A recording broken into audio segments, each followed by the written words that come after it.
Ganda yung pwesto natin dito. Ayan yung tulay oh. Diyan dagat na kagad oh. Dito yung kinuha kong pwesto. Tsaka may misa tayo dito na maliit. Dito na tayo magluluto. Minarinit na namin yung iba dito.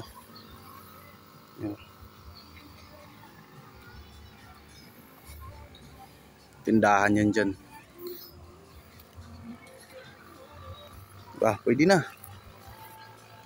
Tsaka bili na kayo ng alak dyan. Mahal na dito. Ito na. Kaharian natin. Ito na yung ano natin. Lambat sa taas. Para hindi masyadong mainit.